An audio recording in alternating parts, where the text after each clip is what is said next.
15 years na kami nagloloko. Charot. Hindi ko ba ako sa'yo nun? Parang saglit lang. Hi, I'm Mami Ana, 40 years old. I'm Daddy Nelson. I'm 39 years old. Nagkita kami sa isang mall, then magkasama din kami sa company. Yung sa company na yun, bawal yung magkarelasyon. Kaya sekreto lang sa mga katrabaho Oo, yun. secret. Siyempre siya una nagpakilala. Hindi ah. Kuya kayo yun. Hindi ko ba ako sa'yo nun? Parang saglit lang. Nagkaroon kami kaagad ng baby. So, ngayon, 15 years na kami. 15 years na kami nagloloko. Charot. Kaba ang nangyari kasi nga first time, parang hindi ko alam gagawin ko. So, ginawa namin, tuloy pa rin namin yung pagmamahalan namin. Yung lumabas na yung baby namin nun, na-experience ko, sobrang saya na nag-iisip ako kung paano ko siya palalakayin ng maayos, paano ko siya bubuhayin. Struggle din yung work ko nun eh. Tapos, yung nun, yung time na yun, magulat na lang ako, nagkaroon ako ng biglaang work at natuloy-tuloy. Kaya naging blessing sa akin yung bata. Lagi kami nag-aaway kasi. Dahil alam mo yung minsan di kami magkasundo. Minsan ayoko na maruming bahay. Yan. Kung siya, alat kung saan siya naglalagay. Mga susi, mga damit, Ganun talaga. Tapos, hugasan. pero labahan.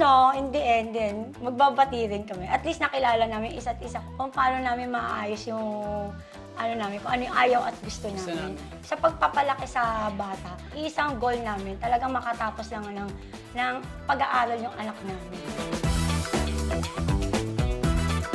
Doon sa first day of school, syempre, bilyan na ng mga gamit ng mga bata, ganyan. Excited yung anak ko na bumili ng bagong bag, tapos yung mga bagong books, then nagpabili din siya ng watch. Mahilig yun sa watch talaga. Kahit hanggang ngayon mahilig mag-watch yun. Tapos yun, yung mga shoes, nagpabili siya. Syempre, kami na talagang, yung tipong talagang matagalan. Kasi makulit yung anak ko eh. Kaya kailangan yung pangmatagalan. Yung sapatos namin, kabibili lang ng parents namin, halos wala pang kalahating buwan ng schooling. Nakabuka na, nakangiti na yung shoes namin.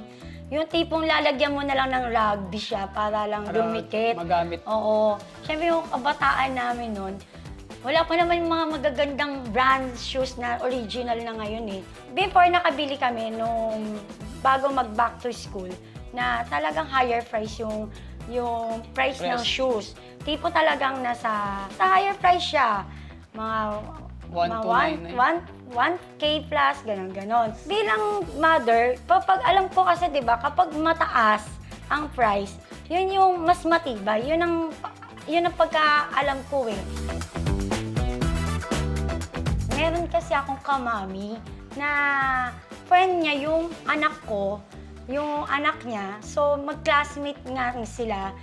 Nakita ko dun sa mami na, nagtanong ako sa mami niya, Mami, saan mo to nabili? Kasi parang ang ganda.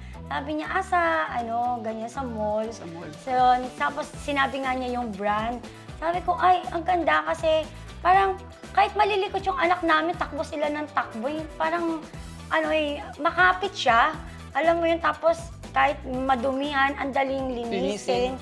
At parang hindi kagad nasisira. Nung nakita ko yung quality, saka nakita ko, napakamura din pala. Mula elementary, yun na yung binili namin yung Easy Soap sa anak ko, hanggang mag-high school siya. Kaya every year, nabibigyan namin siya ng bago. Kasi afford naman, quality pa. Minsan tumatagal pa. Tsaka Sapatos nakakatipid kami sa shoe shine. Hindi mo na kailangan bumili ng pang shoe shine na diba, matipid na mura pa.